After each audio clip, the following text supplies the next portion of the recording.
So, good morning, everyone. We'll begin with the reflections on universal well-being.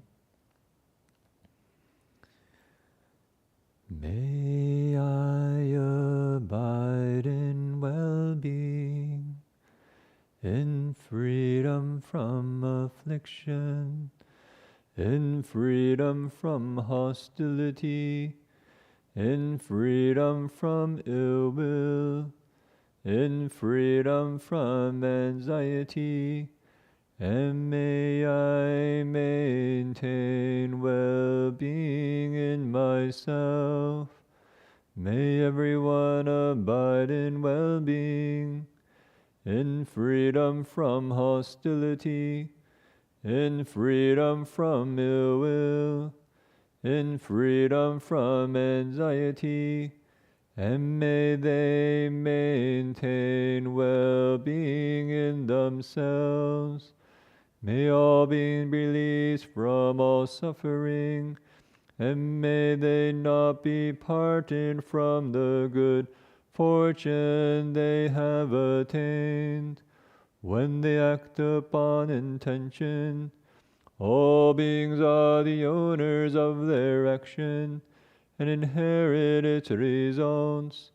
Their future is born from such action, companion to such action, and results will be their home.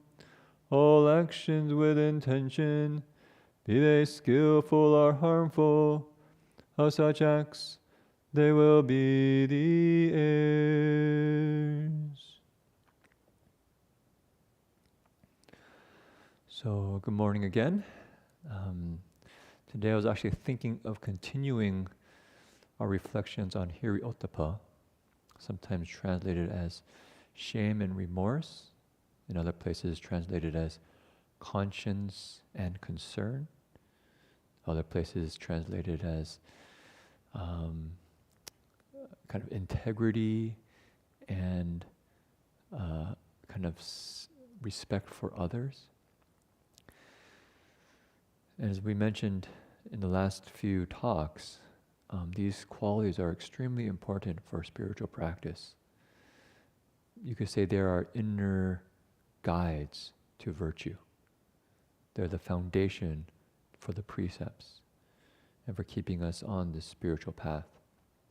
The Buddha described these two qualities as the guardians of the world. And for myself, I actually imagine that Weituo and Chelan Bodhisattva are actually the kind of physical manifestations or the representations of hiri-ottapa in the monastery. Right there at the front of the altar, guarding the altar. And you look at their faces, and Weituo Bodhisattva has this very peaceful, pure face, but he's got his Vajra pestle, and you know you don't mess with him. And Chelan Bodhisattva kind of inspires a kind of a little bit of fear. You know, he's got his halberd and his little bit, his face is sometimes a little bit like a scowl, saying, if you don't follow the rules, you know there's going to be consequences. So I think those are just kind of the maybe physical representations of these two qualities in our heart. But what I thought was important to continue to share is I didn't have a chance to talk about yesterday is I often find, at least for myself when I start out in the practice, I didn't know how to deal with my mistakes when I didn't follow the precepts or I did something to harm myself or harm other people. As we talked about yesterday, hiri, I think it's a definition that works for me, is this inner integrity, living to my principles and values. I'm in alignment with my values. And this word alignment is quite important, I found. And what's ottapa? Ottapa is a kind of respect for the community, for the vinaya, a kind of respect for consequences. Or another way to put it is an outer integrity. Living with integrity to the community around me, and the world around me. And this integrity is integrity that leads to well-being and freedom. It's not a community standard that is there to punish and harm. This is actually quite important, is what is the community standard that we're using? This is an example, and I think people know I deeply respect Christianity, but I'm just giving an example, is that within the Christian community, or maybe look at the early teachings in the Bible, the Buddha, God gives 10 commandments, and he's in his first commandment, I don't know if people know, is thou shalt not have other gods. Thou shalt not worship other gods. Right? I'm a little bit not quoting it quite correctly. And he says, if you do this, then what happens is I will punish you, and something like 9 generations will suffer. But if you follow my commandments, then you will prosper, and your descendants will prosper. And I'm just giving this example, is there's a pretty strong sense of punishment there in this system of kind of community standards or ethical standards. But within the Buddhist tradition, with the precepts, that's not the framework. The framework does not actually have punishment in it. When we take the precepts, number one, it's based on our own aspiration, our own inspiration. We see the Buddha and the teachers and something really virtuous that uplifts the heart, and so I want to live by that standard. So I make a commitment in my own heart. And when we say in the ceremonies, we say, just like all the Buddhas, do not kill, do not steal, do not commit sexual misconduct, or in this case, sexual activity, do not lie, do not take intoxicants, I will also not do these things.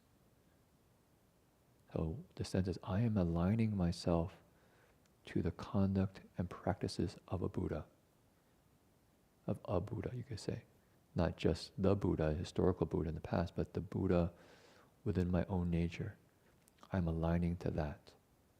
I'm aligning to this standard that brings me back to that place of clarity, of compassion, of you could say, real service to the whole world, to all living beings.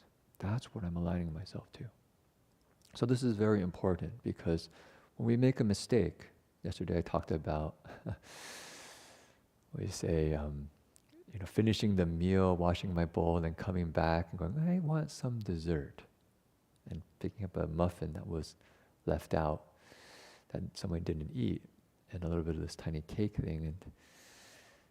And I sat down and ate it, and in my heart I definitely felt like, this is not quite right. I finished, and here I'm having a little bit more, and also a very bad example for the community around me. I'm not holding the vinaya, the kind of standard.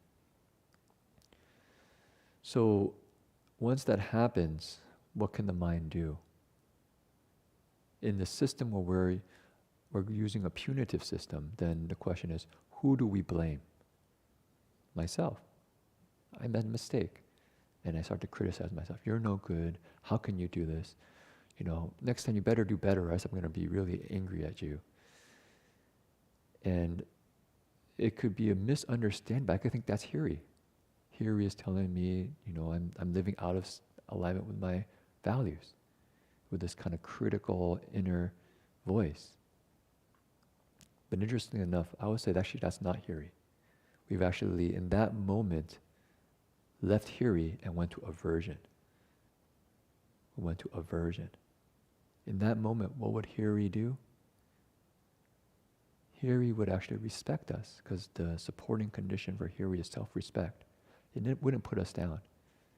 It would have an encouragement. It would give us courage. Say, face what you've done directly, honestly, with integrity. How does this feel? Really look carefully. But it doesn't just have that kind of sense of looking clearly. There's also a sense of taking responsibility and accountability. Okay, this has happened. Don't push it away. But even more important, there's a sense of alignment, realignment. So, okay, so how do you go back to that inner place of integrity? So you just think about that, right? We do something that's not in our ethical principles, or maybe hurt the community standard. What can we do? We can attack ourselves. Or we can blame other people. I'm going to say, that person left the muffin out and tempted me and it was their fault. Or I can deny it. It didn't happen, or it's not important, and I just covered over it in my heart. Right? These are different ways that we can try to deal with this kind of, you could say, a mistake or a misalignment with our values. And of course, this is just a small example. I mean, there's people who do many other things. Sometimes we exaggerate or even lie to defend ourselves, or to be look good in some way. Or people go extremist, creating sexual misconduct, which creates a lot of havoc in oneself and also one's family. To taking intoxicants and many things. I mean, I'm just giving as an example. But I want to say, so hiri is not self-criticism in a angry, harsh way. That's not hiri. Hiri is the restorative, the supportive, but yet accountable. And then the ottapa is not going to a place of social anxiety. I think this is actually interesting as I was reflecting on it within the Chinese community, Chinese culture. My experience is there's a lot of emphasis on not losing face. And at one level, you can think of not losing face as ottapa, where there's a fear of our loss in standing in the community. Kind of, we want to look good in front of other people. But the tricky thing about this is that I think that's a very superficial way of coming at this. Because if the principle is just to not lose face, then we can do a lot of things that other people don't see that are unethical, and we don't lose face, right? So that's, to me, actually not a deep enough place to go to when it comes to ottapa. Ottapa is this alignment with actually the well-being of the whole community and of the inner workings of karma. So that's why I was saying this word alignment, I found quite helpful, because we can sense it. During this last meditation session, I was talking with Jin Chuan Shi that one of the discoveries is that when we do yoga and you kind of start doing the poses, there's two ways that you can come at this. One is that you have a kind of ideal form, and you kind of start forcing yourself to get into that ideal posture that you're imagining with the mind. And you can push, and this sometimes leads to injury, because we're not really listening to where we're at. But rather, what we found works, and this then applied directly to meditation as well, is that we have actually a sense of uprightness, inner alignment and integrity that you can kind of feel when you're sitting up straight, when you're getting into a yoga pose, and you kind of sense into the body for that place of alignment. And then you relax into it. And you listen. And when you're off, you realign. When you're off, you're realigned. And as you little bit by little bit relax and realign, you're in the upright, appropriate posture and completely relaxed. I thought, this is actually a very good metaphor for hiri-ottapa. This is constant aligning and relaxing. That this is virtue, is that we know what our values and principles are. We begin to understand what is supportive for the well-being of the community. And we're constantly tuning into that and aligning to that. Not getting fixated and kind of hardening, but relaxing. So I think this is very important, so that when we make a mistake, rather than blaming ourselves or punishing ourselves, the sense is to face it, to take responsibility, and to heal and learn, to realign. So I think this is quite important, because if we don't have this framework for the precepts, what we can end up in is a sense of self-judgment and hatred and criticism, as well as social anxiety and worry, which are both afflictions. And we can go over the afflictions in the Yogacara, but those are both afflictions. They're not actually beneficial in the spiritual path. So what we want to develop are these two bright guardians of our, you could say, spiritual life, hiri and ottapa. And just to end with, is we live with this sense of inner integrity and in harmony with the community and karma. What happens is our life just becomes very smooth. There's a general sense of inner well-being and happiness. That just becomes natural in our everyday life. And I think we can see that. Those people around us who live with that sense of inner integrity and in harmony with the community and consequences of karma, somehow things go okay for them. Hopefully that's the case for us. Life just goes okay for us. So just some reflections more on hiri-ottapa. And I think in the future talks we'll continue to explore other wholesome dharmas.